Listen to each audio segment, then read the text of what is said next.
All right, we are live. On which platforms, we're not entirely sure, but we will carry on and work through all the technical difficulties because, that's what we do. I put these on. I finally got myself replacement glasses, so everybody's going to have to let me know what they think about my replacement glasses. They do have the little snap-on polarized view screens for driving against the sun if I decide that's something that I want to do.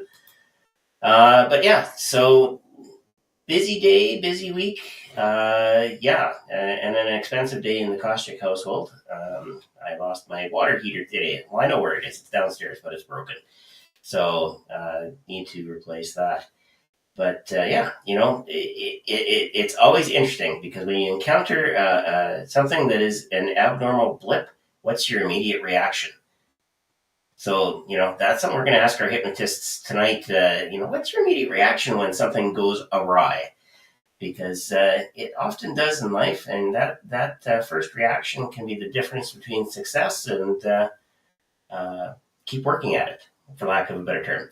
Speaking of other hypnotists, I'm going to bring on my co-host, that guy who's down a little further south and a lot further west than I am, Mr. Brian Bay. Hey, Captain, how are you doing? Good. So, we want to give a note to Robert Cabri. Just posted in the discussion on Facebook that's not going live, and when you kick this thing on, I saw an error message that I don't know, it computer code something wasn't happy. Okay. So it I'm not sure how you will make it so, but I have every faith and confidence. I'm wondering, so I'm looking at it that it is live according to this on YouTube and on my SK Hypnosis Facebook page. That's the way I'm reading this. Every other Facebook page does not look like it's going, yes. Yeah, whatever the event was that was created, it Facebook events, man, I tell you. Yeah, I'm not.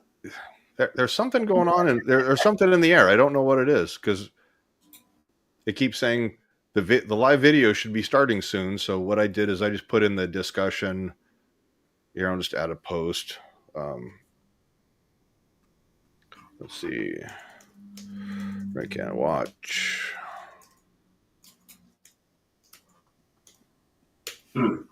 Okay. And there we go. All right. Well, we got 4 people watching on YouTube for sure, so we know YouTube works. Yeah. So I gave everybody the link. So, yeah. So how are you, man? Well, apart from my water heater, I seem to be okay.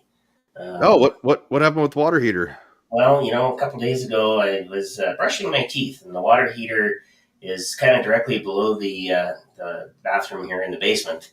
Mm-hmm. And I felt something go pop, enough that it actually kind of shook the floor a little bit. Right. And this time it wasn't you. Well, it was kind of odd. So, the first reaction was, okay, well, I'll check that out after my shower, which was already starting to get a little bit cold. Uh-huh. Didn't actually bother checking it out until the next day to find out that I couldn't relight the pilot light. And it had, after 15 years of continuous service, finally decided it was time to not be in service. So, but yeah, those are expenses that are sudden and usually unplanned for because homeowners insurance at all?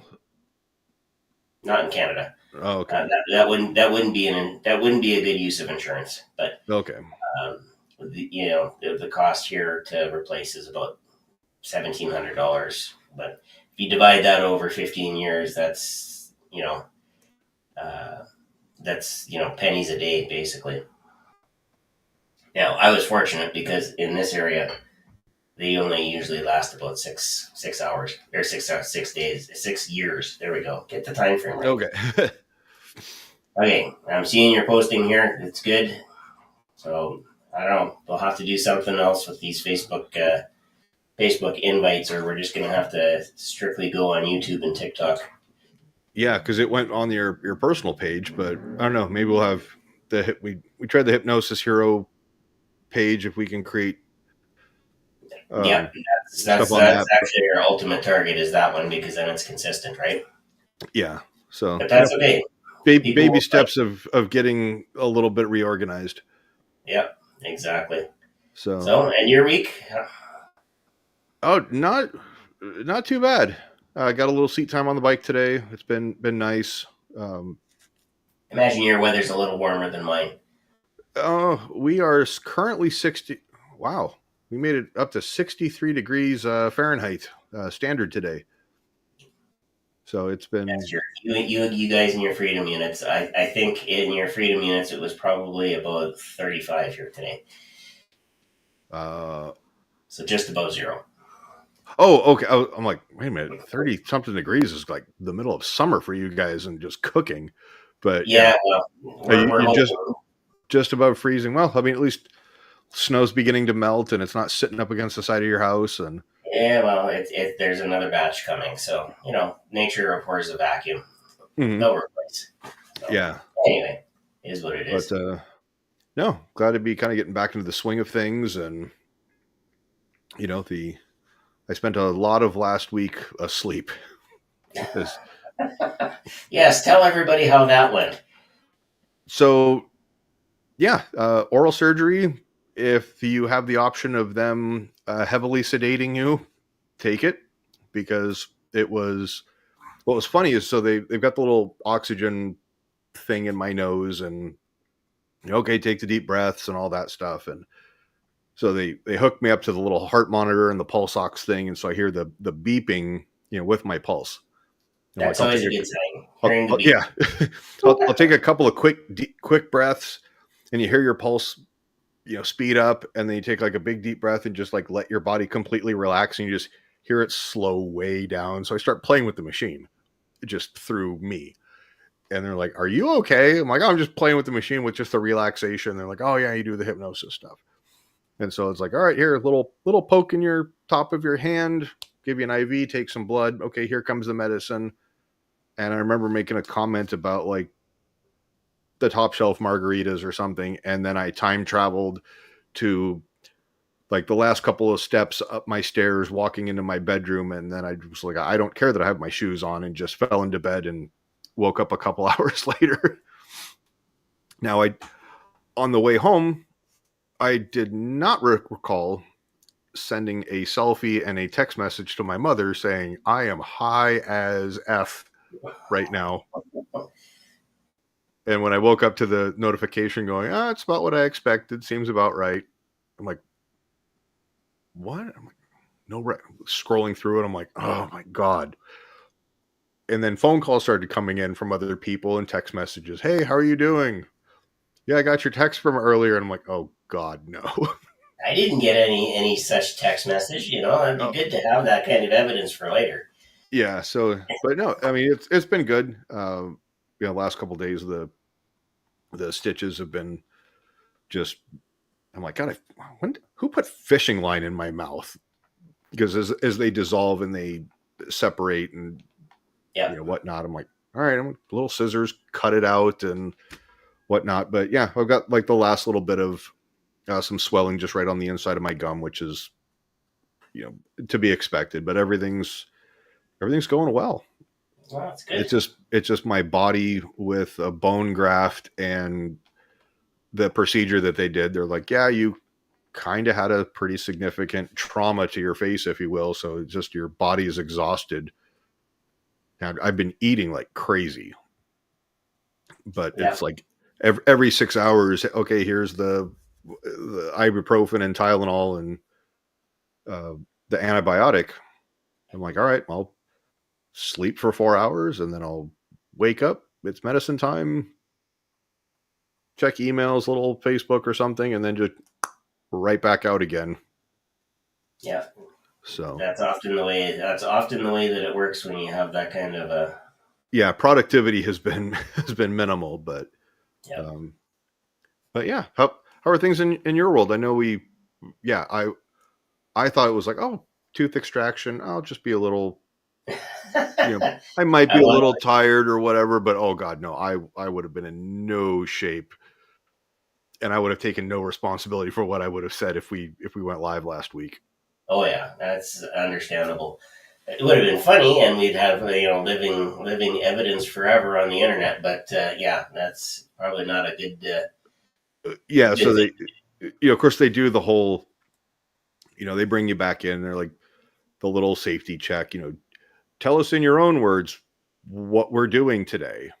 And I heard myself say, if I'm here for the penile, if we're supposed to be doing the penile reduction to reduce my lower back pain, I'm absolutely in the wrong doctor's office. We all had a laugh, and that was that. And so it was, apparently I told that story to my friend Brett, who gave me a ride. And when I talked to him later in the evening, because it was like a 6 a.m.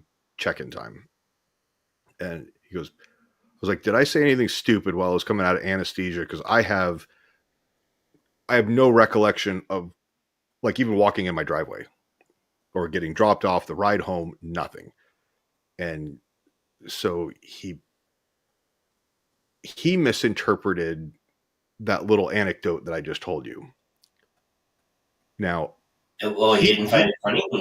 No, he made it sound like I kept repeating myself and saying, "Oh, my penile reduction went," and just being completely inappropriate, which would not have been unheard of.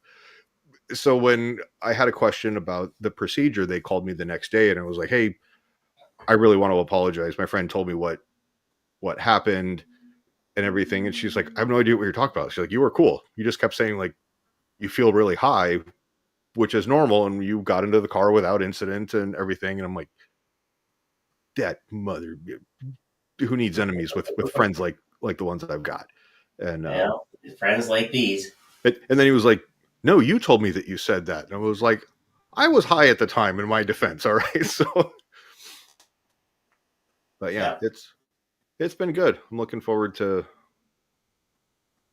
getting back out and about and doing things. And if you got on the bike, that's a good step forward. Yeah. So. All right. But we've got a guest tonight. Yeah, we've got a guest tonight, but you see me kind of looking both ways here. I've got one screen here with all the cool information about our guest. The other one over here is TikTok, which it also didn't work again tonight. So we will eventually get all these tech things worked out. Yeah. I'm looking at desktop screen with YouTube Live, the Facebook that should be working. All the screens are over there. Yeah. So. And then I've got the laptop looking right in front of me. So yeah, all good. All right, but we should, like you said, we do have a guest tonight, and it's going to be kind of funny tonight because Brian is going to be bookended. So Shawn Michael Andrews is a board-certified hypnotist. And I was like, bookended? We did not discuss this, Shawn. And then I was like, oh, now I see what you did. No. We did, actually. I did mention it. I was like, I need my safe space right now. Shawn Michael Andrews is a board-certified hypnotist and a certified instructor of hypnosis. He is a graduate of Regents College and author of 2 books. He's the supervising instructor for the Dave Elman Hypnosis Institute, and he is also a qualified nursing hypnosis instructor. So you may have a few things to say about your surgery there, Brian. You never know. And he has performed in over 21 countries and has appeared on television in at least 5 of those countries. His awards include the 2024 Order of Braid, the Lifetime Achievement Award, the 2023 Life Fellow in Hypnotherapy, the 2018 Hypnotist of the Year, 2016 Educator of the Year, and 2013, again, Hypnotist of the Year. Many people consider Shawn to be the world's fastest hypnotist. And so please welcome to the podcast, Mr. Shawn Michael Andrews. Hey, guys. Welcome, Shawn. See, I told you you'd be bookended. Yeah. I was like, okay, now I remember from earlier. As long as you don't say clowns to the left of me and jokers to the right, because you're the only one stuck in the middle. His words. Yeah, I not heard. his or mine. It's all good. Welcome, Shawn. Thank you. It's good to be here. Have you here. We, of course, had the pleasure of seeing you as an instructor and just hanging out with you at the Performing Hypnosis Summit back in January. That was fun. Yeah, oh yeah, the Hypnosis Summit is always fun. Yeah. I think that was your first time actual boots on the ground at the summit. What was it like for you? It was really good.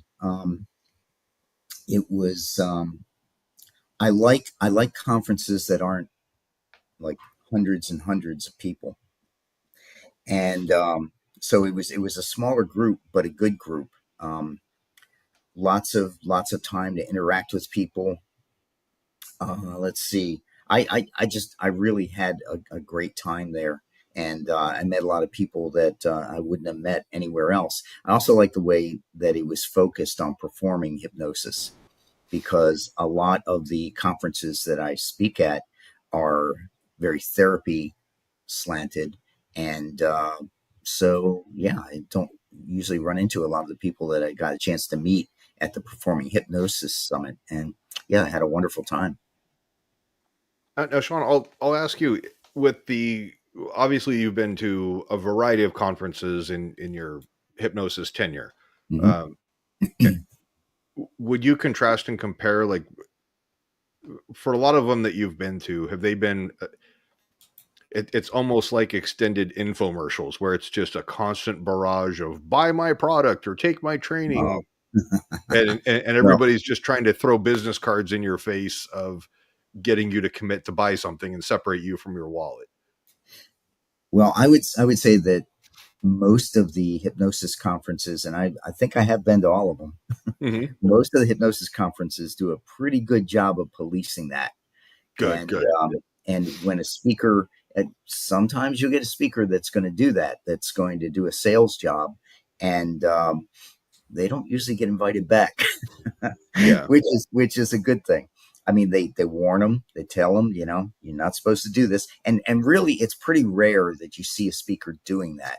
But it's not a long term strategy if you want to Hmm. speak at conferences, if you do the sales job. So that's good. That's a good thing. And I didn't see any of that at at the Performing Hypnosis Summit, so that was good. Yeah, I think we had Jeff was there from the Netherlands, and he did a great talk or presentation, and he basically said, here are the different things that can be done, and he says, if there's a show, reach out, talk to me, I can work with you, and Mhm. it's something, obviously I'm going to charge for it, but Mhm.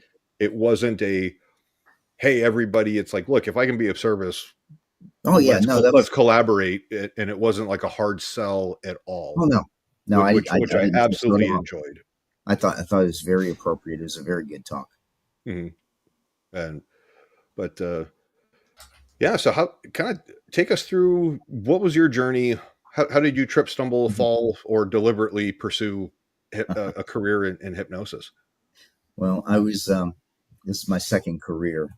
I worked for the federal government, and the American federal government, Sean, Mhm. and and I was Federal government, not non-military or DoD or DoD, DoD, okay, okay. yeah, Defense Department. So anyway, they had a habit of taking their managers and moving them around, give Mhm. them a spin, and give you a new mission and say, "This is yours now," and which is kind of tough. They throw you in with a group of, I don't know, up to 100 people, and it's your mission now. Don't break it. And so they started teaching NLP to us, Mhm. because they wanted us to be able to establish rapport quickly and take over the mission without breaking it. And I really liked the NLP, the rapport building techniques that they taught me. And so I started studying it, and then I followed it into hypnosis and Erickson stuff. And then I trained in Ericksonian style hypnosis. And then I discovered Dave Ellman, which appeals to me more. It's more straightforward. It just works with my personality. And yeah, so then what I did was I I asked around and found out who the really good instructors were. And then after I'd taken their class, I wanted to know who taught them. And so I'd Right. seek that person out until I got to dead people, and then I, would switch gears. So anyway, so yeah, and because I was working for the federal government, I had plenty of annual leave, so I could attend classes, and decent salary, so I could afford to take classes. So Right. yeah, that That's was it. helpful. Yeah, it really is, because it's not cheap, the travel and the hotels and everything like that. But yeah, so I was very fortunate. And then in 2002, they offered an early out, and I thought, yeah, this is it. I'm going to start my hypnosis career. I still did some contract work Mhm. for them, but basically, I was full time in hypnosis from that point on. Oh, that's awesome. Yeah, I And was very fortunate. I mean, it kind of lends credibility to the profession and the craft. Is like, look, the federal government says we want to do this, but you Mhm. also put is in the back of your head going, the federal government has interest in applying this. Anything that works. Yeah. And a lot of things that don't. Hmm. But what tended to be your so for the people who don't know, obviously Mhm. Dave Ellman, there's the Ellman induction, like kind of in Right. your own words, very like quick one over the world, the 50,000 foot view. What how would you describe or summarize the Ellman induction? Um, it's a hybrid induction. Hmm. It includes a lot of testing and fractionation, which, as we know, when you come out of hypnosis and go back in, each time you go back in, you go in deeper.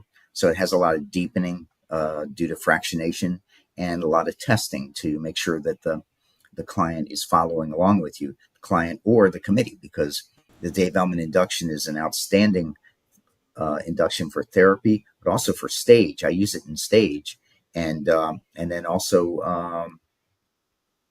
well, I'd say both stage and for therapy. And the Element induction originally was a stage induction. So so essentially an example of that would be when you do the fingers or the buckets and the balloons and you're looking for some sort of response or compliance. Well, okay, actually, all right. When I'm doing a standard hypnosis Mhm. show, where most of us will do a kind of a progressive muscle relaxation induction, that's like 90% of the hypnosis out there. But Okay. but lately, I'm doing finger magnets, and I do that, and then I drop people in the audience, and then I bring them up. So because I like a smaller committee, and also I don't like to dismiss people. Mhm. And if I do that, if they lock on me, I know I got a good person, and I don't Oh, have for to. sure. I don't have to dismiss people. So I Mhm. like that. But if I'm doing a standard show where you take all comers and you do your induction, I'll do the Dave Ellman induction for stage, and it works really well. Okay. No, that's awesome. One of the things that, because I know Jim and I used to talk about different styles of inductions, and I tend to, because uh, I would be considered probably a newbie when it comes to the stage hypnosis side of the fence, but progressive muscle relaxation does work reasonably well if you can do it quickly enough. How much faster is Dave Ellman induction? It's 3 minutes, and then I'll throw a couple deepeners in, so 5 minutes max. Yeah, that's like you So give your opening monologue of like, here's quick mythbusters. All right, audience members, you guys be quiet. I promise you'll get your opportunity to participate and Mm-hmm. make noise. Give me 5 minutes of your time of just shh, and Yep. then go bonkers. All right, Mm-hmm. let's kick the show Right. into gear. Yeah. And I mean, a lot of people say this, and I believe it. I agree with it. Is that the induction is sometimes the most boring part of a hypnosis show. So anyway, anything you can do to shorten that is a good thing, I think. Well, and we all know, time on the stage is perceived very differently than regular time, right? Mhm. If you're up against a time limit of an hour, minutes Mhm. count, right? Like Oh, yeah. that, the difference between what you've just described and say somebody who's just starting out doing PMR, that could be almost a 10-minute difference, Oh, yeah. depending depending Easily. on how long they take to do the PMR, right? Yeah. Um, And I mean, a lot of times it'll if the hypnotist is not really confident, then the PMR takes longer and longer and longer because they're afraid. They're afraid that I'm not going to get them deep enough, and it's going to fail. So, um, but yeah, I think as people get more experience, they tend to make their inductions a little quicker because they're more confident. yeah, confidence on stage does count. I can Yes. attest to that. I've seen a Confidence couple or of the ability people. to fake it. Well, I've seen a couple of people, and my background is as a teacher, right? So Mm. I learned early on in the middle years classroom that if you didn't out crazy the crazy, they would eat you alive. And then I wound up with probably I had two really difficult teaching assignments, three actually, right off the hop.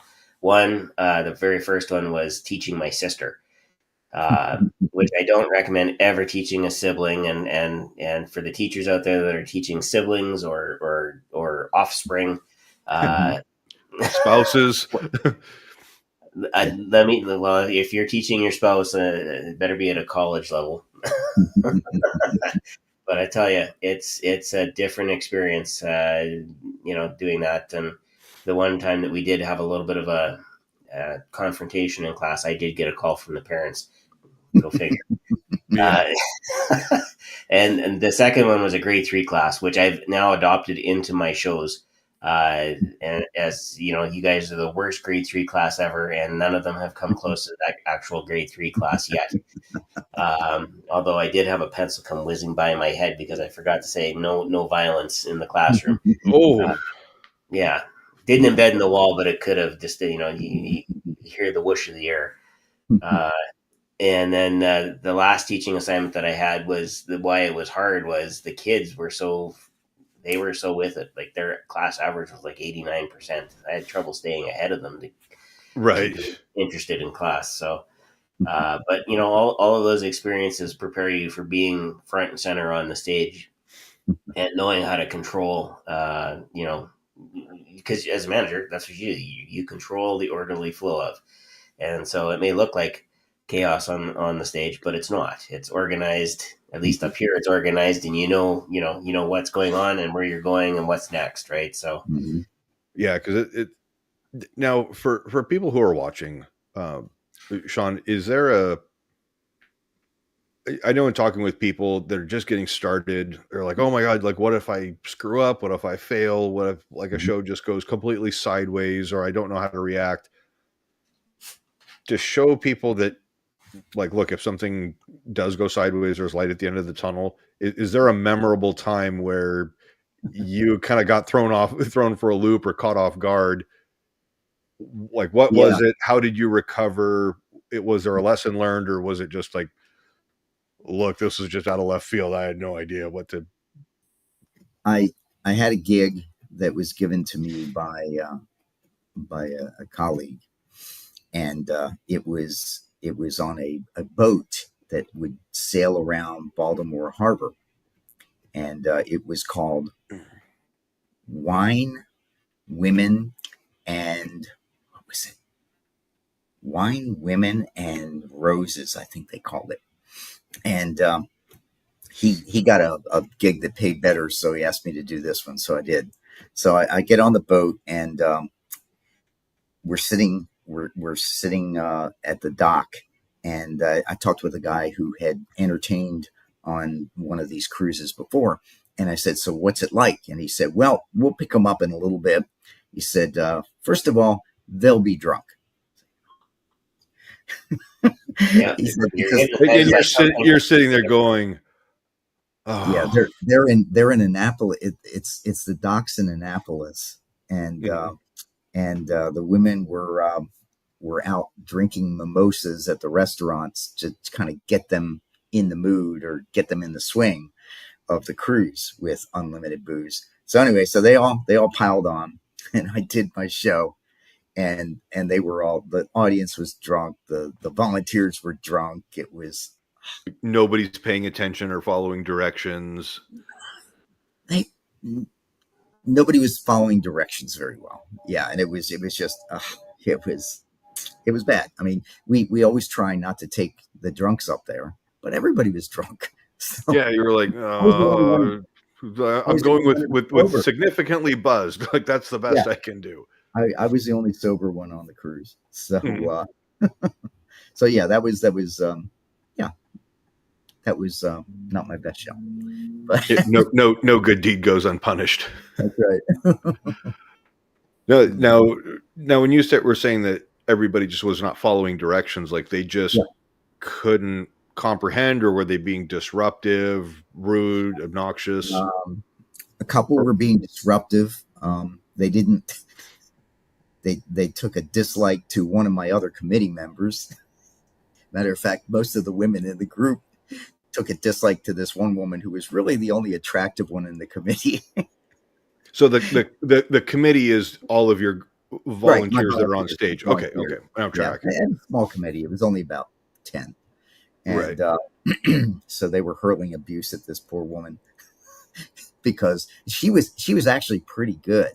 She was, I mean, she, like all of them, she was drunk, but she was actually. You mean to tell me that you had a group of significantly intoxicated women? Yeah. That was in front of nothing but a bunch of other women, all vying to have this be the center of attention. Yeah. And there was distension among the ranks. To say it isn't so, Shawn. That pretty much sums it up. Were you there? Oh, God. It was that was a show. So anyway, I had the one woman that all the other women hated. She was actually pretty good on stage. She was following the instructions and reacting, and very animated and deep, and the others were sort of like they would fade in and out. Not my best show. But anyway, it like we're fading in and out of consciousness. It's like, no, man, that's the alcohol talking. Oh, I was hypnotized the entire show. No, Becky, you were on your face, and we just left you there. Yeah. But anyway, so yeah. Now, converse to that, was there? Do you remember your first show where you were like, okay, I nailed this solidly on the head? This show could not have gone any better. Like, it's the first time where you were like, okay, everything just clicked. Memorable show. I have never had a show where everything clicked. I'm very critical of my performance, and there's never been a perfect show. There've been lots of good shows, but never a perfect show, because there's always something that, you know what, this would have made it better. So. Okay, that's fair. Now, when was it that where was a pivotal? Either I'll kind of throw it in multi-part, so the multi-part answer. Is there a venue that was your favorite that stood out? Like, I've never been in front of this many people, or this is just such a nice place, or it historical significance, anything like that, and then. When did it click in your mind of like, yeah, I've got this, I can make this a full-time, like that, like I've achieved my goal? Hasn't happened yet. I'm primarily, I mean, I've had a lot of really good shows, but I am primarily a therapist. I do hypnotherapy. That is my thing. And then I guess, and a teacher. An instructor. Okay. That is most of my business. I love the shows, and I love the therapy, but probably the teaching is that's my sweet spot. And like they say, those who can do, those who can't. Yeah. But anyway, I beg to differ on that one. Oh. I've known a few teachers in my time that can definitely get it done. So Yeah. So, Don't you two start going at it? Can't we all stay together for the kids? It's no, we're agreeing. You now, know, the as far statement as is classes, inaccurate. I think, well, my biggest classes have been in Germany, and those were, well, last time it was just over 100. And but in two groups, so I had a class of 50 and another class of 50, and I had a class in Brazil once that was about 75 people. So that's sort of the pinnacle right there as far as my now, are you teaching through an interpreter? Are they yes, I English often speaking, or do you speak? no, I speak English and Russian, but I Okay, don't speak any other languages to the level that I could teach in them. So I often okay, use a translator. I've got a okay. class coming up in Slovakia later on this year, and I'll be doing a translation. I'll have a translator there. Also, I'm teaching in France, and I'll have a translator there too. Oh wow! And then navigating like the work visas and stuff in these countries, or My sponsor usually takes care of that for me, okay, um, and then they ensure that the required taxes are paid and all that kind of stuff. right? So, Just makes but it easier for you. yeah, oh yeah, a lot easier. And I like, I'm used to working with a translator. You can have simultaneous translation, like for instance that you see at the UN, or you can have consecutive translation, that's what I kind of like. So you say something and then you stop and they translate it for you, and then you say something and you stop and they translate it for you. And Mhm. I like the consecutive better because it's confusing when I'm talking and they're talking at the same time. Yeah, and you're like, wait, they're talking, and then they're speaking and listening and processing, and I'm like, Yeah, my brain does not do that. I would be like, wait, hold on, what?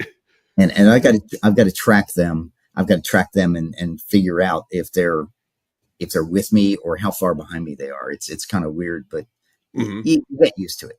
Yeah, no, that's super crazy. And then, so how did you develop these relationships in other countries? I think most people find me through YouTube. Hmm. Um, I've got about 300 videos on YouTube, and so people find out about me there. And then also, since I speak at all the conferences, they find out about me there. And then often I'll be at a hypnosis conference, and somebody will say, "Hey, have you considered coming and teaching in my country?" And I'll almost always say yes. My wife Stephanie bought me a flag display, and it Of all holds the different stuff. and every time I teach in a new country, I get to put that flag in my display. So I've got 21 flags, and that sits in my office. Oh wow. This is the home office. But yeah, I love it, and I'm really looking forward to getting a couple more flags in the spring. So You know, it interests me about working in other countries because, Seattle, I'm not too far south of, I mean, if I needed to go up to Vancouver mhm. or just British Columbia as a whole, it's not outside the realm of possibilities for me. A couple Right, hour drive, it's no big deal. yeah, But looking at some of the requirements, it's like, oh God, you've got to be hired specifically, and then they have to go through their stuff of, no other Canadian citizen can do this, reasonably. And it's Oddly like, enough, I have the same issue trying to work in the States.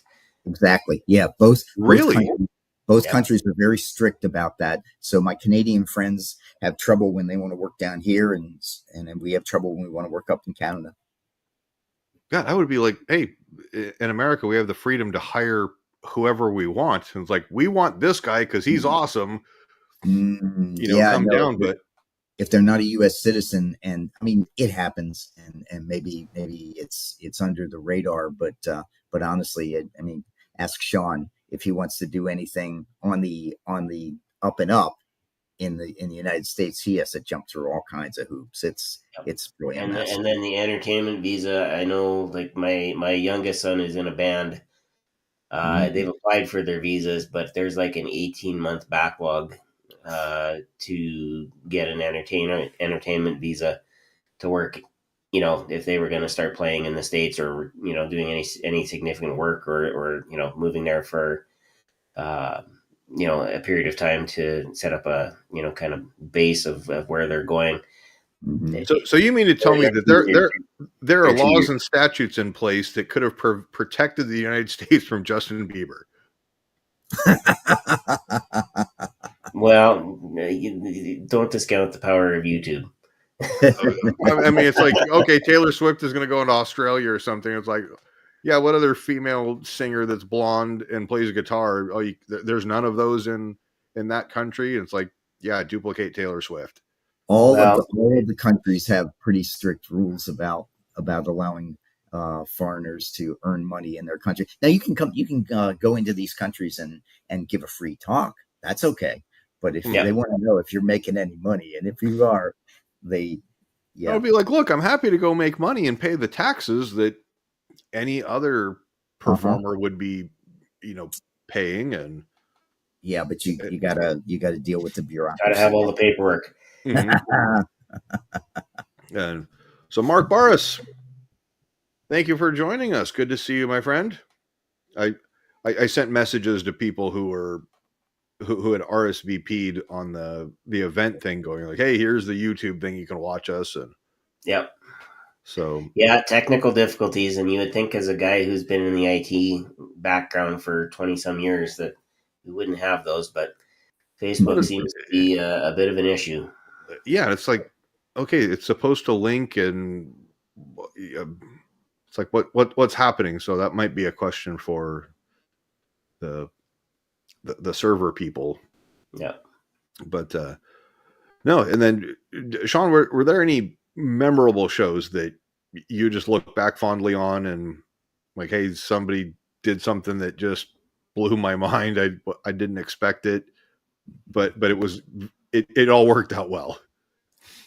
I did one show at a ladies gym. It was what was the name of it? It was they did they did pole dancing. It was an exercise place, but the ladies, they had 20 in the room. They'd have 20 of these poles, and the ladies would do pole dancing as an exercise. I can't remember the name of it. Anyway, there were about, I don't know, 70. It was kind of small, about 70 women. But I was one of the few guys in there, and I wanted to try something that Gil Boyne used to do, and it was I used to call it the hypnosis choo choo. And what I did was I took one woman and I had her grab hold of I think it was a table she grabbed hold of, bent over, like bent forward and holding onto the table. And then I put 10 women behind her, just all lined up, right? So And then, conga line, and everybody is bent over forward at the waist. no, they're not bent over. They're standing. Okay. Okay. But he's there as their anchor. Because when I do the instant induction, I'm going to stack them. I'm going to stack them, and I stack them on the lady that's the anchor, and I stack the next one behind her, and the next one behind her.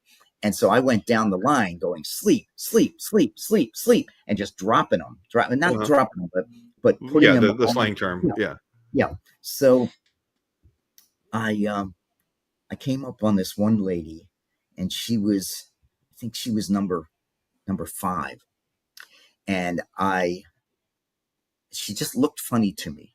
And she just, the way she looked at me, she had this sort of dazed look on her face. And I pulled her arm and said, sleep, and stacked her on lady number 4. Mm-hmm.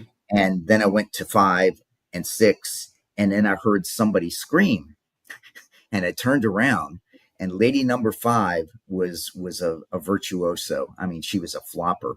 And lady number 5 was going down, taking with her just knees, boom, dish rag, she's done. Lady number 6, lady number 7, and lady number 8. So I dove under them, and I think I stopped lady number 5 or 6 from actually hitting the floor, and then the one behind her and the one behind her, I couldn't do anything about it, and the line just collapsed. You're just like jazz hands. You're like, I don't even know. Like, and it's all slow motion. You're like, oh God, this is not going good. So then That was Please be I okay. don't Please be okay. Please be Brian, okay. Brian, I don't do that one anymore.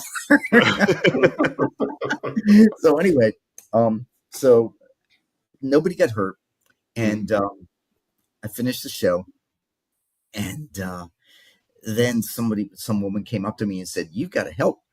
We got a lady over here. We can't get her out of trance." And so I went back, and who was it? It was lady number 5. Oh God.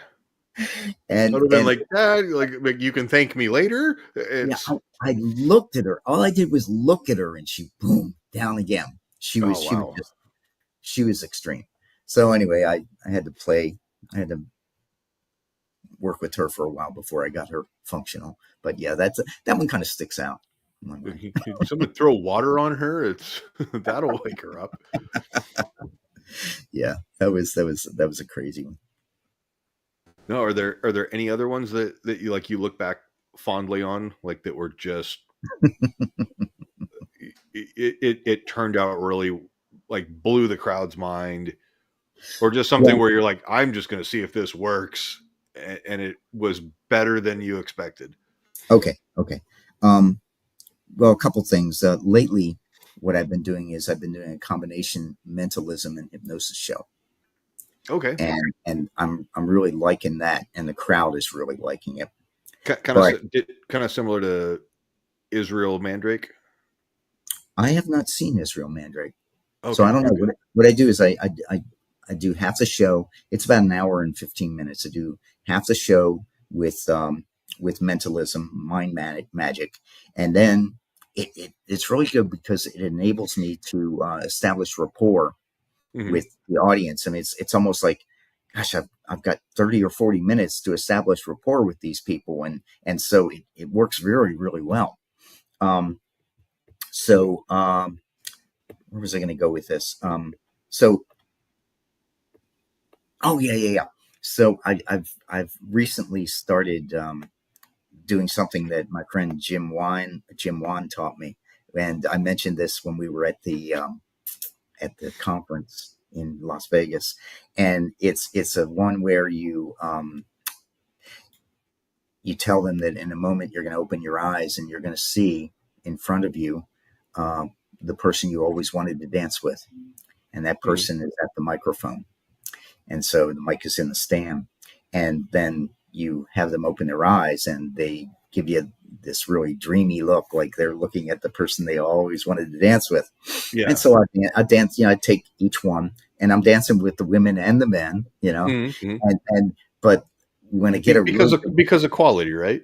Right. Yeah. And so, well, really, I mean, so it doesn't look like I'm doing. Yeah. You're not being the predatory guy. Exactly.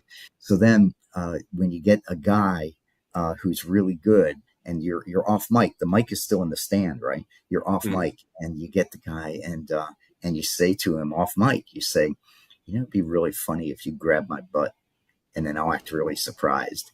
And then you make sure that your back is turned to the audience. And when he grabs your butt and you jump, it brings the house down. It kills. Yeah. It brings the house down. I just love that.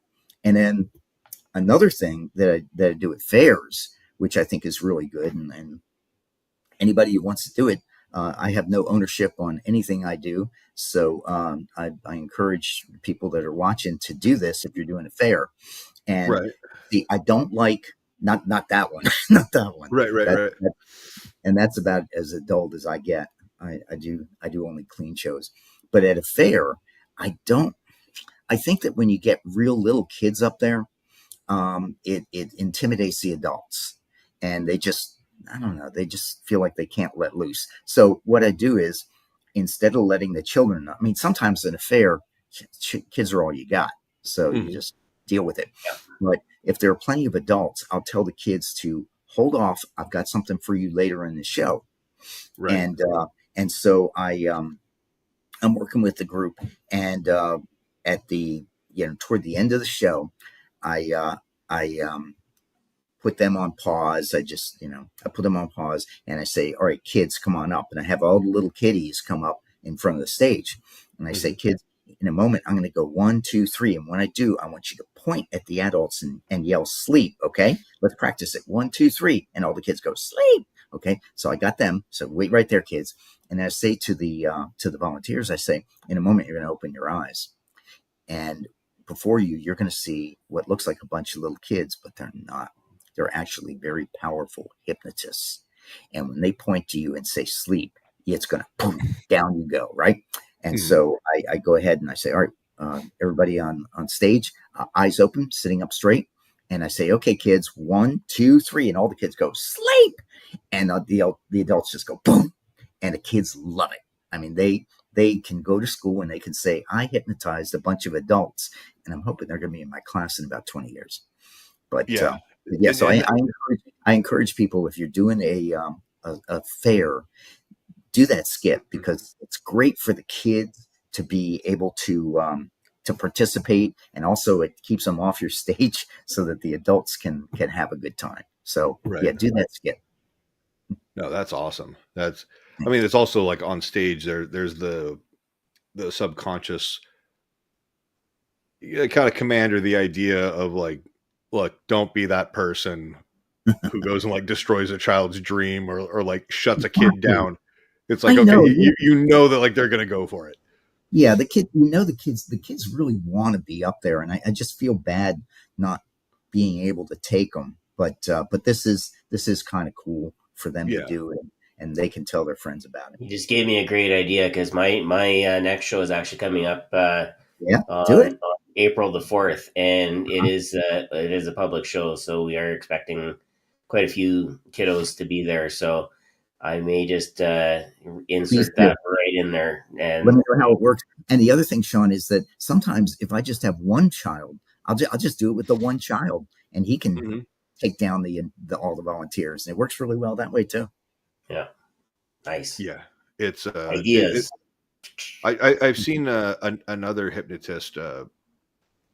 He was like it was like one of those like events, like music in the park, or big public, people just showed up, and it was all sponsored and everything. And so I think he was hired by like the city or whatever municipality. And so you got parents out there, like picnic blankets and all that stuff. So they're like, I got all the volunteers. And he's like, all right, if you're under the age of 18, you are sitting right here, like in the grass at the very front of the stage. All right, everybody sit, cross your legs, Indian style, whatever you want to call it. And it's like, okay, you guys ready? 1, 2, 3, sleep with the, sleep garden hose or something like that. And you watch the kids. It's like, okay, and all right, ready? 1, 2, 3, wide awake, happy dance, silly feet, and they're all hopped up and jumping around. And it's like, okay, and sleep, and they can just all fall right down in the soft grass because it's like they're playing. Okay, that's cool. That kind of appeases them, and then you can go do the adult show, and then it's like, all right, now we'll get the kids to do something like that. So it's another option as well. But yeah, I love how you do that stuff. It's pretty important to keep them included, but also maintain a little bit of that arm's length, so that your own liability and stuff like that. But now, if you ever had somebody where you're doing the dancing with the guys and you're like, it'll be really funny if you grab my ass, and they're like, what if I grab the front? And you're like, wait, who, what? catch you by surprise. No, that hasn't happened. No, I had that when I was somebody's favorite celebrity. It was I know plenty of veterans that would just say it out of just pure reflex because it's obnoxious. They'd be like, what if I grab the front? And they're like, just wait, no. I'm rethinking my professional choices here, but that's when I say, no, why don't you just sit down? Yeah. No, me being a hypnotist, if somebody did that to me, I think we both would just burst out laughing just because of my dark veteran humor. So yeah, you got to control that kind of thing. But yeah, she was the same lady that threw the pencil right past my ear, and she envisioned me as the not Kevin Costner, but the other old guy that was the ranch hand, the oldest one. Rip No, the older guy, big Lloyd, mustache, the gray-haired guy, Lloyd. Lloyd. And Okay. yeah, so she absolutely thought I was Lloyd. And as I turned around to go to the next person and find out who I was for them, all of a sudden you just feel, and it wasn't just a little pinch either. It was, it was a Oh, grab. she grabbed a whole handful sample of Yeah, Shawn. yeah. Whoa. She was a little embarrassed after that because it was a small group, but What as you stepped to the side, was it more of a good game or turn your head and cough? no, she didn't quite get the front. It was I had just turned, so but Okay. she got enough of my butt there that you know. Okay. All right. So, but yeah, had I not turned, yeah, it would have been. I probably would have been on the ground for a little while. Oh, for the remainder of the show, we got to change your title from Captain to Sweet Cheeks. We've got we are gonna change gears here just a little bit, but before we do, we should insert the fact that we are looking for the answer to a particular question. We do I think God, I sent this completely in the forgot email. about this. Yes. Oh yes. Well, but hang on now. We gotta set this up right because there is a particular question that we have, and we're not going to spoil it in the chat, but the answer is either going to be friend or frenemy. And so, for those of you that are watching right now that are live, if you want to type friend or frenemy in there, and we'll come back to the question in about 5-ish, maybe 8-ish minutes, depending on what this next part of our conversation reveals. Because I actually want to talk a little bit more about the therapy side, because you mentioned that is kind of that third part of the pyramid for you. What is it? Do you have a particular focus on your therapy side, or is it general? I, I'll take anybody who wants to actually work with Shawn Michael Andrews. It's a general practice, which means it's mostly weight loss and smoking cessation. Okay. But I like the different stuff. I like fears, taking them away. Actually, one of the easiest things that we do. Um, I like and I have projects. I'll do, like, for instance, right now I'm beginning a stroke recovery project, and I want to see if I can help. I mean, I live in Florida. There are a lot of people at, of that age that, of course, have had strokes, and and of course, when you're working with a medical condition, you always have a physician's referral. But I worked with a guy for stroke many years ago, and the fellow, he could only get his arm up about to this level in his chest. And when I age regressed him to when he was a little boy and playing baseball, he was actually able to get his arm all the way up and go through a throwing motion. And he had not been able in years to raise his arm above, like, here. So that was incredible. So one of my projects that I'm going to do is a stroke recovery project, and I don't know if I can really do much good. There's a lot of research out there that says that it can help in stroke recovery, um, but I want to prove it that I can do it. So that's one. Another one. Dave Ellman had a migraine process that he was doing back in the 1950s and 60s, and I have actually done that one. And recently, like 5 days ago, I got an email from one of my students that I ran this process on the last time I was in Germany, and she actually said I could share her thing, and she was able to pop it, just gone. The nausea went away, the pain went away. She was able to stop that migraine that was coming on, and yeah. So and I mean, I know the process works because I haven't had a headache in 16 years. So I Oh, know it wow. works. Yeah. Um, and it's a really cool process. So I want to get some migraine sufferers and see, run through maybe 20, 30 of them and see how effective this is. All I have now is, I could say, I've done it maybe 2, 3, probably 3 dozen times, and it seems to be effective, but I don't know how often it fails, and I've got to find that out. So yeah, so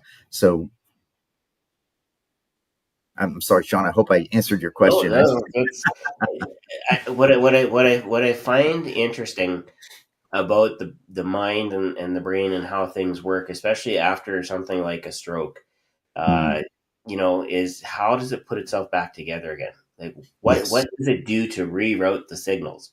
And then we come along as hypnotists, like you said, and literally say, okay, but remember this when you did this, and all of a sudden there's more range of motion or something that they couldn't do now they can do. Hmm. I've also seen it where people who stutter, under hypnosis, the suggestion is, guess what? You can put your words together normally and Hmm. speak as normal as any other person, and they come out of it, and it's a complete 180. Always interested in what happens in the mind, what happens to the Yeah. brain when all of that starts taking place, because that to me is the cool part of hypnosis, is Oh yeah. our ability to help people beyond where they are. Oh yeah. It's amazing. I'm still fascinated by it. It's like magic, I and mean, when you did the stroke mhm, therapy and had the guy, mhm, do mhm, the range of motion, right. like were there other medical professionals like nurses and stuff in there, or No, no, no. What I okay, did was I gave him a referral um, document to get his physician to sign, saying, basically, it's okay. I don't have any objections to you using hypnotherapy to see if you can improve his function. So yeah. like I guess when he actually did the movements, Uh huh. were there any other people who No, watched it or saw? it was no, no, no, no, no, and I wasn't. He wasn't on video either, so I have no Oh, I have no proof. I was gonna say, I'm like, God, how many people were just like breaking down in tears, going like, "Oh my God, like this is just." Like, he was pretty impressed. Yeah. Yeah, I can imagine. And then was he able to duplicate that outside of trance? I worked with him. I worked with him 3 or 4 times, Mhm. and the last time I worked with him, we were able to do that. Now, And then was this one on one in yeah, person? yeah, one Okay. on one, yeah. And so then he he told me, I'm going to go to a convention. I think it was an American Legion convention down in Florida. I was in Maryland at the time, Mhm. and then I never saw him again. I don't know. I don't know what happened to him. I wanted to continue working with him because I wanted to see what else we could do. But he Mhm. was. I've only worked with stroke just a couple times, and he was. You know, I worked with a lady last year, and we were making very very slow progress. Mhm. And I'd say almost no progress with her, but he really excited me. So Mhm. I don't know. I mean, I just need to line up enough people so that I can actually say, okay, this seems to be about 60% effective with speech, or it seems to be, we get this much range of motion restored. I, I haven't worked with enough people to say that. Yeah, Mhm. yeah. You need to have a significant group that Yeah, you can draw the conclusions from, for sure. yeah. It doesn't do much good to say, well, I worked with this one guy and he really improved. It's you want to see Yeah, some you're like, great, that's one guy. one guy exactly. How do we know? How do we know that the hypnosis had anything to do with it? Mhm. So, Well, there is always that. That's for sure. Mark Barris commented here. He says, "I've had some people calling to inquire about hypnotherapy to help with reducing social media screen time mhm. and the anxiety associated with it." Oh yeah, yeah. And even if you're doing stage, you always get people after the show that come up and say, "Hey, can you help me with?" Oh yeah, and have business cards ready. Oh yeah. Yeah, without fail, once they see something like a show, Yeah. uh, all of a sudden it's like, oh, well, this isn't as scary as I thought it was, or I don't want to go on a rant because Brian knows what my rant is. I could waste another 10 or 15 minutes on the way that the Oh, media has really, uh, misrepresented hypnosis to Oh yeah. everybody. yeah. But suffice it to say that once they see the show, or once they actually talk to a person who's actually gone through a session or two with you, and they legitimize it, or they see it in real life, it's like, oh, Mhm. okay, wait a minute, this isn't so bad. I can do this, and Mhm.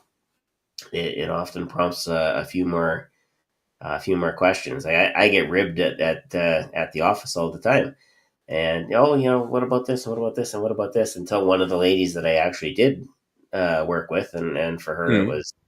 it was something specific that she needed to change, and wanted to get it done quick and easy and as effectively as possible. And a couple sessions with her, and she was good. But the guys were ribbing me about the show coming up and blah blah blah, and you're gonna turn everybody into chickens and blah blah blah. And she piped up and said, "Well, he hypnotized me," and there was silence because now there's a second, there's a legitimate opinion in the room, that Yeah. Sean So do this. somebody went, oh, we just got called out by someone like our peers, and Well, I So, think most of the people that we see for hypnotherapy, their first introduction to hypnosis is seeing a stage show. mm, So, so I think there's uh, there. I was very anti-stage when I started my career, and I actually thought it should be banned. oh wow, what changed your mind on that? Started doing shows. Yeah. started having some fun on Yes, stage, right? exactly. Well, So, yeah, it's interesting because there are people that are, without naming names, there are people that are completely against street hypnosis. There are yeah, other people that are like, street hypnosis is like free batting practice. It's like going to the driving range and you don't have to pay for anything. yeah, Um, yeah. That and that then, made me that did more for my skill set than anything else that I ever did. oh, the street hypnosis.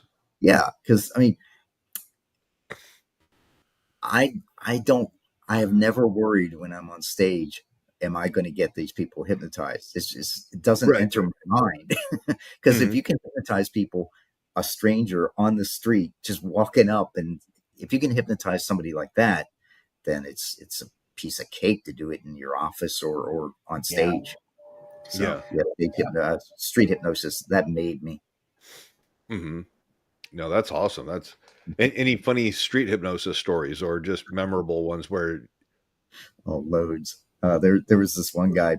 Oh, I was actually in California at Hermosa Beach, and mhm, there were a bunch of us out hypnotizing people on the street. And one of the guys came up to me and said, I want you to do one of your instant inductions on this guy." And I said, "All right, which guy?" And there were people. I mean, there were people everywhere. It was hard to move around. And do you remember the scene from um, let's see, Indiana Jones, the original movie, um, Raiders of the Lost Ark. Yeah, uh, Raiders of the Lost Ark. yeah, I've never There, seen an Indiana Jones start to finish, but I think I've seen all well, of them in like bits and I'm pieces. I'm looking at just this massive humanity, and suddenly the crowd kind of parts, like in that oh, scene in Indiana hmm, Jones. And I look, and there's this huge man. The crowd parts, and there he is looking at me, and he's not wearing a shirt, and he's all tatted up, and he's bald. He looks like a skinhead, and he You're like, no hair, no clothes, no clothes. Please be wearing pants. I, I couldn't get away from his eyes. He had these crazy eyes. So anyway, so I His walked tattoo up. said, "My eyes are up here." Oh man, the tattoos, they were he had tattoos on his tattoos. So anyway, Right. so I walked up to him and I said, so they said you want to be hypnotized. He said, yeah.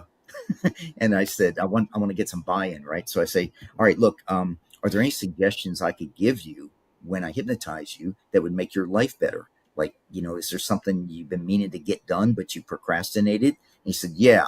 I said, what's that? He said, my community service. Oh, wait, it would be like, no. It would be like anger management, perhaps?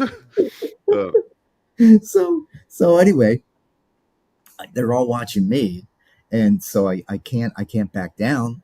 And so I grabbed his arm. I did like a Gil Boyne style, if you've ever seen it, arm pulling suction, where I put my left hand behind his head. I got to reach way up because he's so much bigger than me. And I grabbed his, my left hand is behind his head, and I grabbed his left hand at the wrist. And I said, close your eyes. And then I went, sleep. I just jerked him really hard because he's a big man.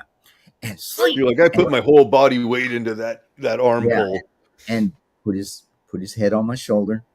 And he was just like a little baby. He was just like, oh, wow. So then I gave him the suggestions that I told him I would give him, and did a couple things with him. Stick his foot to the pavement, and God, excuse me, stick his hand to the light post and things like that, and then gave him his suggestions, and he didn't kill me or anything. Yeah, it was pretty good. But yeah, I will always remember that one. Well, I want to apologize. Height, so I totally get what you're saying. Because anybody who's over 6 feet tall is absolutely massive in our, This guy was at least 6'4". He was a big guy and just bulky. So yeah, so that was it. But it's you can't back down if they say, well, come on, you're supposed to be really good, so what's the matter? I mean, you just teach it, or can you actually do it yourself? And you got to do it. So yeah. Well, I think that's the key right there. Exactly what you said. If you're gonna go for the gusto, but if it can't just be lip service, right? Yeah, so, I mean, yeah, they wanted to see the proof, and so yeah, now we got the proof. So all right. Well, I think it is time to ask the big question, Brian. The friend or frenemy question of the day. Okay, it's our friend or frenemy question forever. But so first we'll define. We'll ask the question of are you a friend or a frenemy? You are a friend if you firmly believe that pineapple does not belong on pizza. You are a frenemy if you openly accept that pineapple on pizza is okay for consumption. Okay. Personal preference. Yeah. We're not going to let you skip out on like, well, whatever people want, it's kind of their jam. No. I think there's probably a very special place in hell for somebody that would put pineapple on a pizza. And Jim is not there. Huzzah, you're a friend. Yay! Now, I will say that I spent 6 years in Australia, and that they did that there. It's beautiful people, except for that. Yeah, they put the pineapple with the shrimp on the Barbie, but not on the pizza. Like, I take responsibility for it every time because it's actually a Canadian who invented the quote unquote Hawaiian pizza. Oh, okay. I've been blaming the Australians all these years. Okay, it must be like a Commonwealth thing or something. It could be. But I tell you, it's like putting ketchup on scrambled eggs. Like, it doesn't make sense. I have cousins that do that religiously. I never ever did understand that. That was I was talking to Becky. Oh, this is way back when we got on messaging back and forth, and we were talking about the difference. Somehow breakfast came up, and I don't know if it was time change or just it was late night for me. She's getting up in the morning, and she's like, "Oh, we're breakfast." And I'm like, "Oh, cool." proper English breakfast. And I'm like, Oh. what's a proper English breakfast? And she's like, bacon. I'm like, check. Eggs, check. Mhm. You know, hash browns or whatever. Okay, cool. And then she's like, and baked beans. And I was like, okay, and you lost me. And that and tomatoes. Roasted Oh yeah, tomatoes. I'm like, this is no. But yeah, they tend to take it in a totally different direction than we do in North America. There's no question. but Baked it's beans, been, I don't have a problem with as long as it's lunch or dinner, but not for breakfast. yeah, and Grant Saunders, he brought a little, you know, like a small goodie bag for, you know, the volunteers, and you know, it had like some different candies and chocolates and stuff from England, Mhm. and he gave it to me, and I'm like, open it up, I'm like, I've never heard of any of this stuff, and so I'm like, okay, so what is this? I'm like, all right, well, they actually have some pretty good stuff, but it's kind of fascinating to me, like how vastly different we can live, yet it's all so similar Mhm. and whatnot. But no, what remind me what part of Florida you're in, Shawn? I am about an hour northwest of Orlando. Okay, Okay. yeah, I've got a friend of mine who's got a house in, I think, Kissimmee. He's Yeah, like Kissimmee's 5 minutes from Disney World. suburb of Orlando. Yeah, Kissimmee's nice. If you know anybody who can help get him into Club 33 at Disney, he would be I he didn't would even very know, much be obliged. I didn't even know what that was until I read something about it last week. Yeah, it's no, it's a yeah. He and his wife are both just big Disney Disney people, yeah. fanatics. We're Uh-huh. like, we go all the time, and Disney cruises, we love it. And but yeah, how's the weather down there? You guys? It's beautiful. It was about 83 degrees today. I played pickleball in the morning, and yeah, it's just this is the best time of year. I'll say, what time of day do you basically just shut all the outdoor activities down because you're just going to be a pile of sweat? I normally get all my activities done in the morning, so before noon. But I'll tell you, I mean, in I say July, like 10, 11 o'clock, you'd be like, all right. 10, 11 o'clock, it's going to be 90 degrees, so, but I'm used to it now. Mhm. I don't like the dryness in Vegas. I just dry up when I get to Vegas, and it's very humid here, and I'm kind of used to it.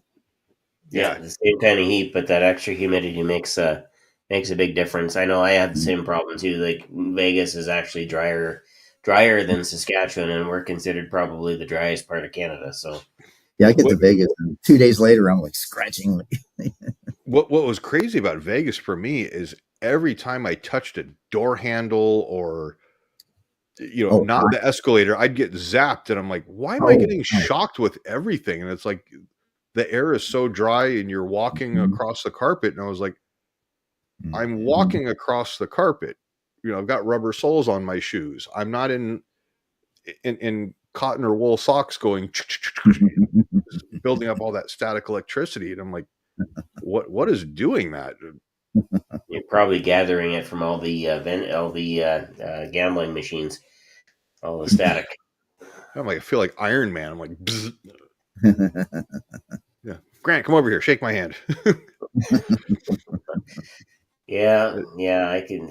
I'm not even going to go there because there's about a three or four different jokes that just kind of rattled around real quick. It's like, yeah, I better not say those. I like Here, my temper. Grant, pull my fingers. Zap. Ah, you were expecting something else, weren't you? So But no, all good. Final part of the show is a little bit of hypnosis. So when we emailed you, we said, if you want to lead us in some hypnosis, that would be absolutely awesome. This is probably one of the few things that I think sets us apart from most other podcasts. We try and make sure that uh, we have a chance to experience hypnosis every time we meet as part of the podcast group. And so, Brian, off with the disclaimer. Yeah. Do not listen while you're driving or operating heavy machinery or doing anything that requires your undivided attention. You can always pause now, finish what you're doing, and come back to this. Keep in mind that however you're positioned at home before the hypnosis, if something happens, we won't know about it. So preferably, sit in a recliner, lay down on the couch, your bed, throw some headphones in, be in a comfortable position and out of range of anything that can hurt you. So other than that, sit back, relax, and enjoy the ride. So Shawn, it's all you. All right. I'd like everyone to get a goal in mind, something you'd like to accomplish. Yes, there's probably something that you want to accomplish, something you want to get done, and you haven't done it yet. And we're just going to give suggestions for you to accomplish this goal, whatever that goal might be. All right. During this, and I'm going to do my favorite induction, which is the Dave Ellman induction. During this, if anything should happen to your signal, if you stop hearing me or seeing me, but mostly if you stop hearing me, you will open your eyes, exit trance, and reestablish the connection.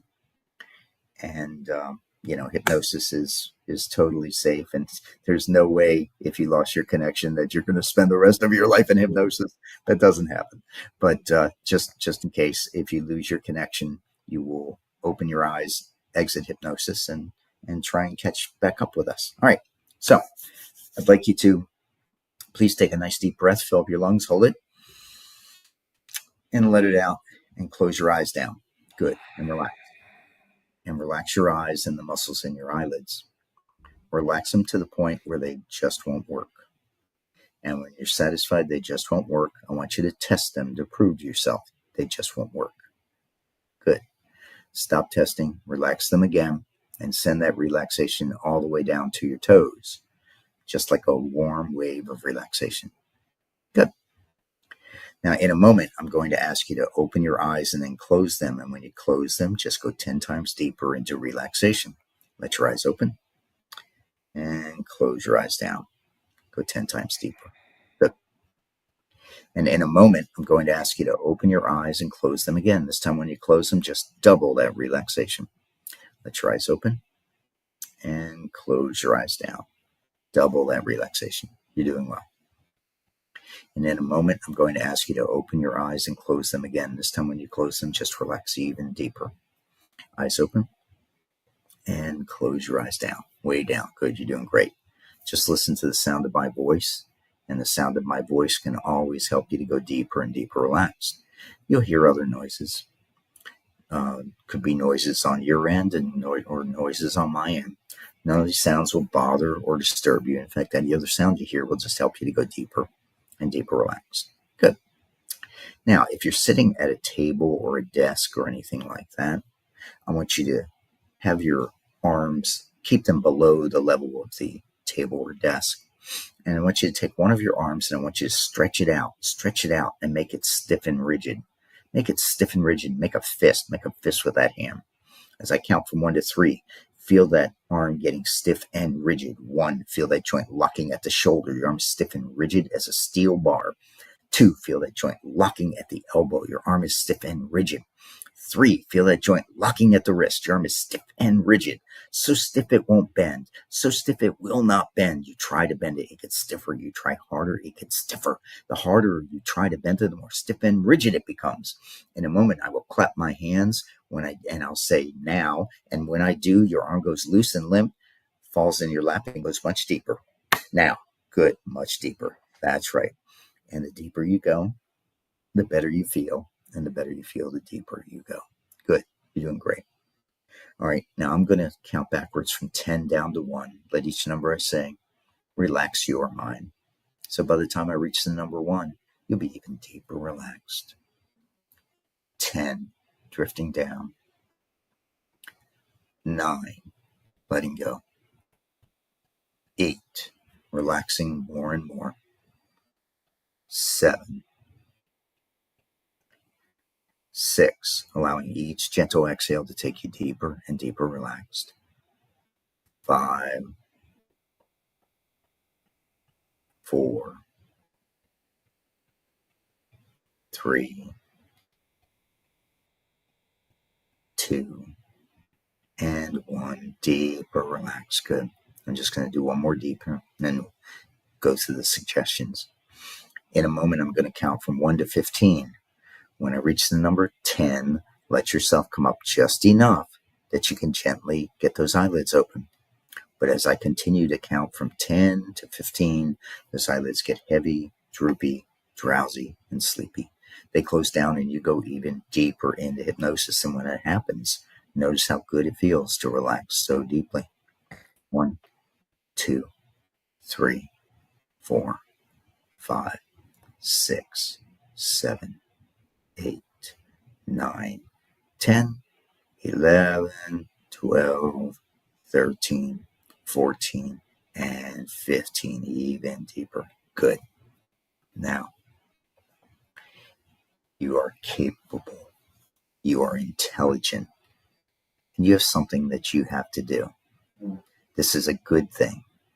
It'd be good for you. It'd be good for the other people around you. This is an honorable thing. That's right. And I want you to think about that goal that you want to accomplish. And think about what it's going to be like when you have accomplished it. That's right. And every time you see the color red, every time you see the color red, whether it's a can, or whether it's a red light, or whether it's something that somebody's wearing that is red, anything. It could be as small as a lady's nail polish or as big as a billboard. But every time you see the color red, you're reminded of this thing that you want to accomplish. You're reminded of this goal that you've been wanting to accomplish for a long time. And you're going to begin moving toward that goal. Every time you see the color red, you're reminded of the goal and how much you want to accomplish that goal. That's right. And providing it's an honorable goal, which I believe it is, providing it's a good goal that's good for you and good for others, you will accomplish this goal. I wonder how surprised you're going to be in the coming days when you're moving closer to accomplishing this goal.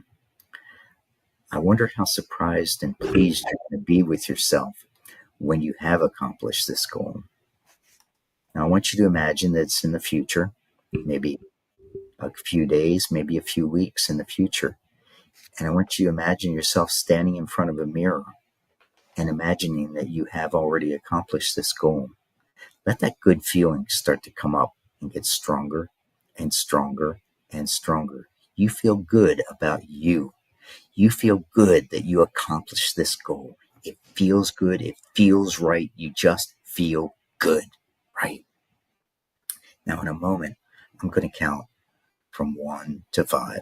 And when I reach the number 5, your eyes open and you feel wonderful. I mean, really good.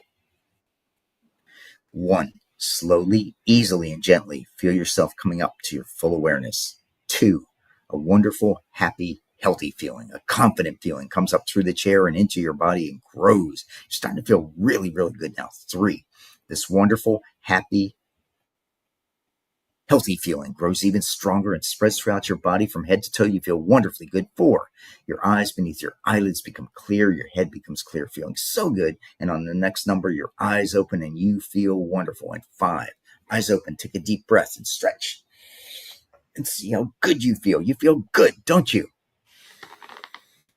So, Yeah. So that is a Dave Ellman induction that can be used on the stage exactly the way that I did it. And yeah. And I hope you do that thing that you wanted to accomplish.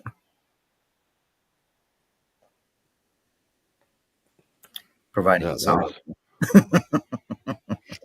We'll let Brian recover a little bit.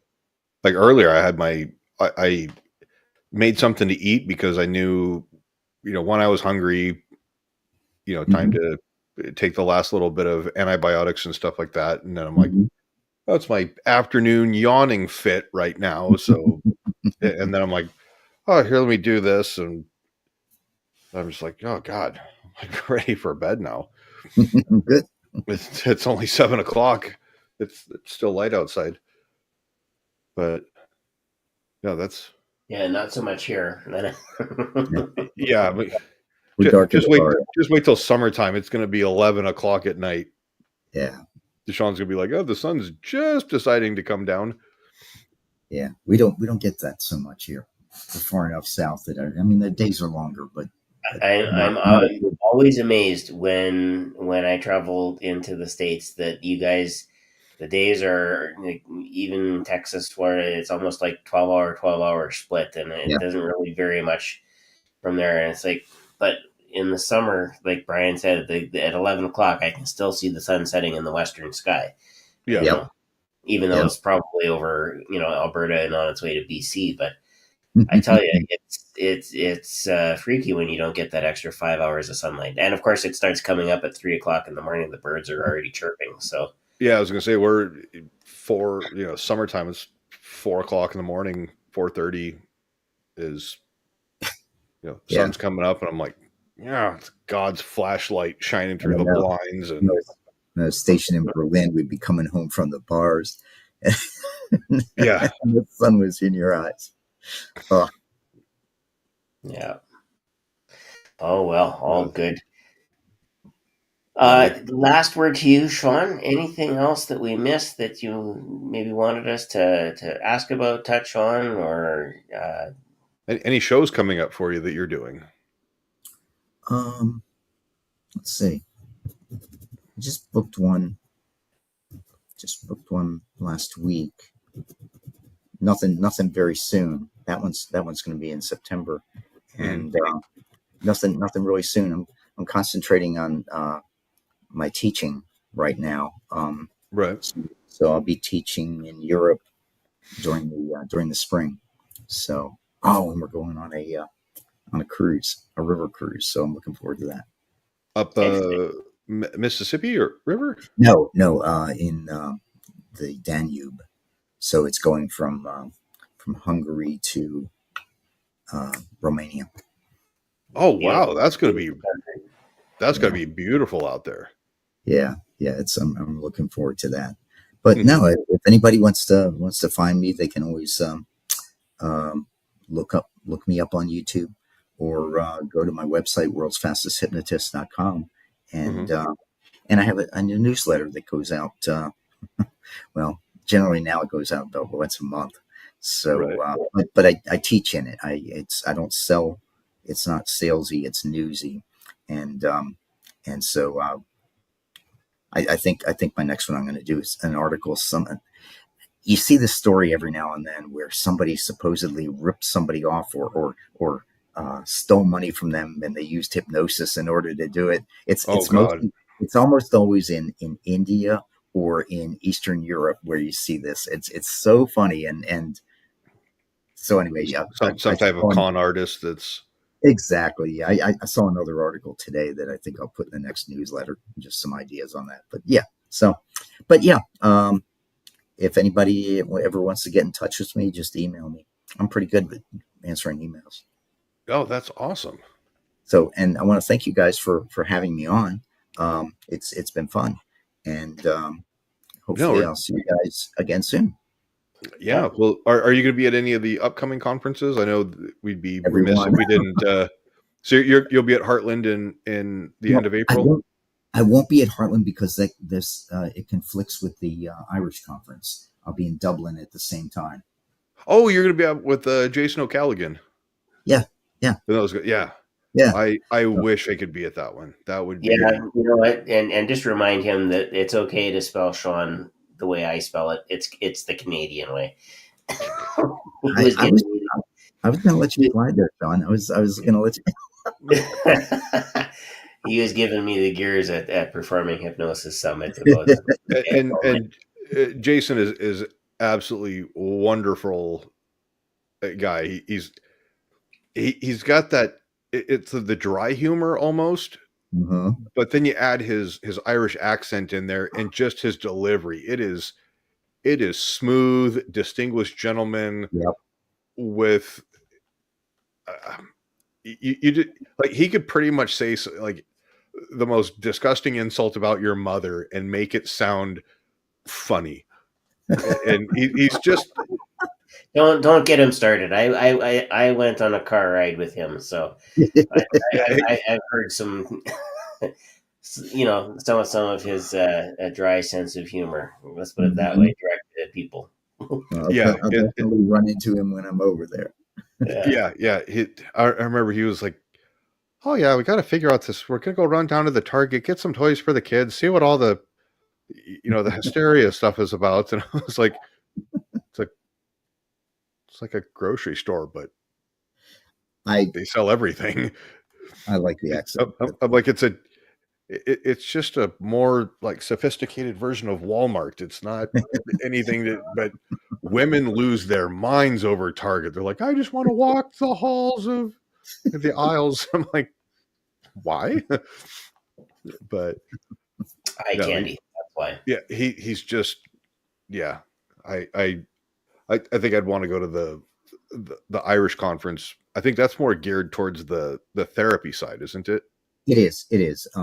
It's. I mean, they do some entertainment stuff, but it's more geared to therapy. It's funny because all the conferences have a different kind of flavor. The IMDHA is mostly medical and dental, and Mhm. Heartland, of course, has their three things: what their show stuff, their therapy stuff, and their spiritual stuff. And the one in London is really, they've got some amazing speakers there. They had last Oh, couple of wait, years ago. when is Aaron Brown. London? London is in November, um, Okay. but Yeah, if it's I recall correctly, it's like right around Remembrance Day, Veterans, yeah, like November exactly. 11th. Yeah, you got to get your poppy, and yeah. Um, so yeah, and then of course there's Hypnothoughts, which is the biggest in the world. And there's NGH up in Massachusetts, but yeah, I go to all of them. Mhm. I mean, No, yeah, I'd like to go to Dublin, like, just for the travel and meet. I would be like, get me away from all the touristy crap. I want to go see the locals and meet nice people. So, yeah, they were really super people.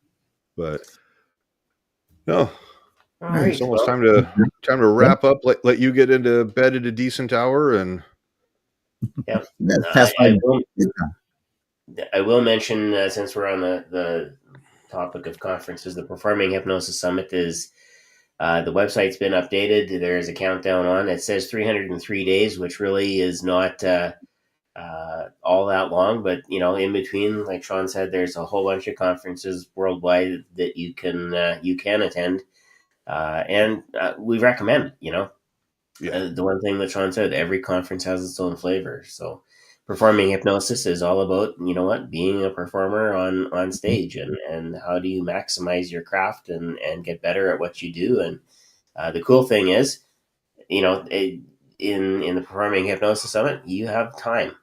You can sit down with yeah. somebody and say, "Hey, now Shawn, explain this Dave Ellman induction to me, step by step, because I'm still not, cluing in on it." Or you Okay. you can you can pull a Tom Silver aside and say, "Hey, you did all this work at halftime shows in the NBA. Show Hmm. me that process again."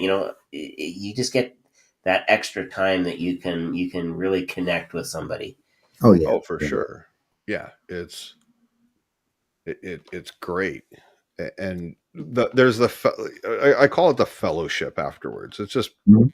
kind of a Masonic term because that's what we're like. Oh, we have a meeting, or we do our meeting or a gathering, and then the fellowship is just, all right. Hey, we're gonna have a meal. We're gonna Mhm. drinks. Just uh, you shoot the breeze and talk shop, if you will.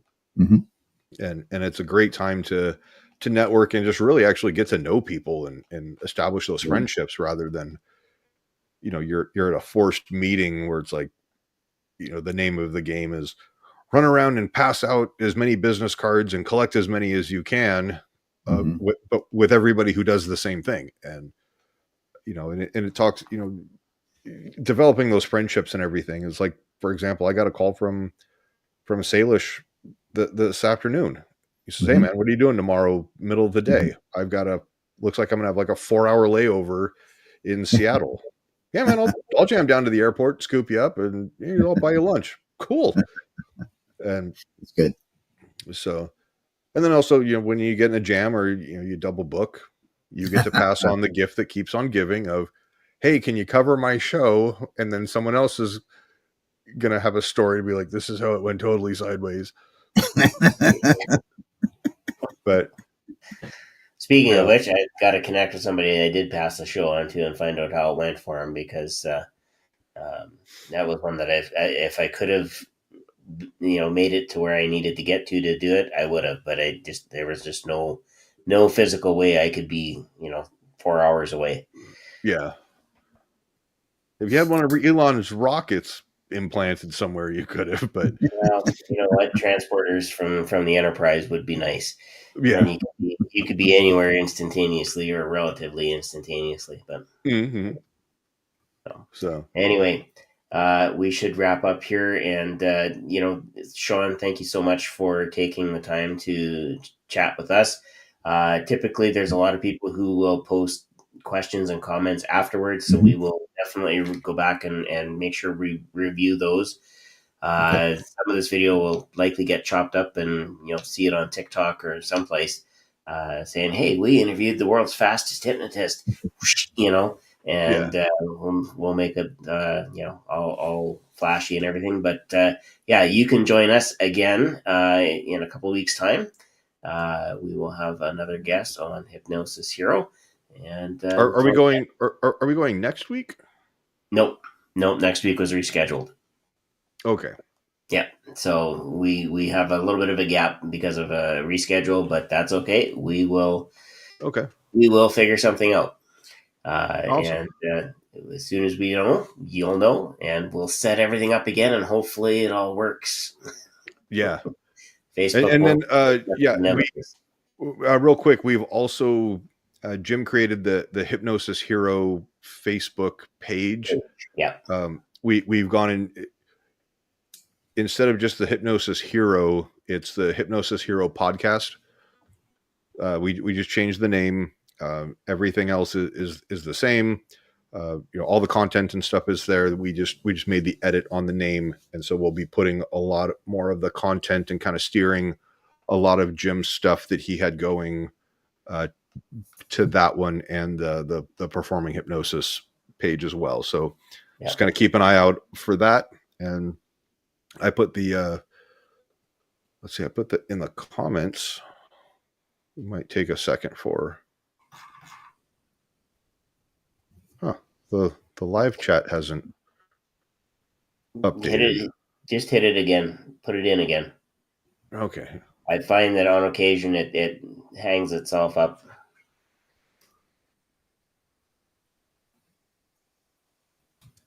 I was going to say I put it in on the YouTube chat, so it should be showing up on our stuff here.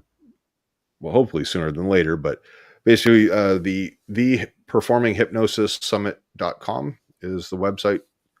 So I think I'll have to look if the reservations are booking out that far, but That I'm not. Grant didn't say anything about the reservations yet, but I do know that the dates are firm with the hotel. So keep an eye out, because those, as we get a little closer, that booking link will be there.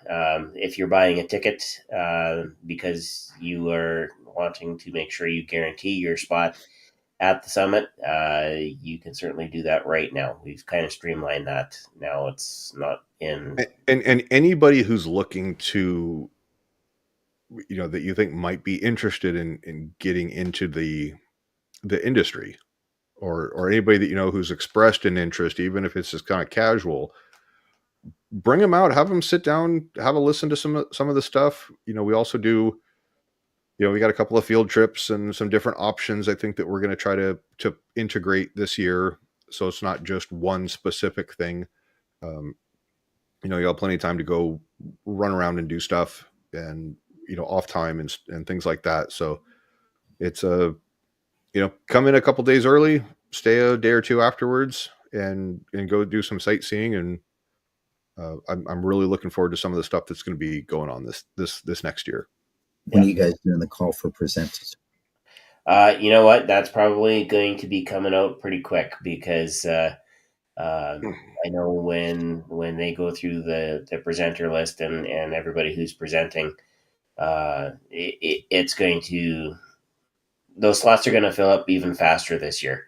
I think the one thing that caught Jim and Grant off guard was the number of people this year, being that it's the third year now, and we've got a little more traction. That the number of people that actually put in for being on the ground in Vegas as a presenter or an instructor of some sort. So we're looking forward to that same kind of response again, and so it'll once we get the list together, I'm thinking Grant will be putting out that all call. I'm going to say probably next month. At least get a start on it. Yeah.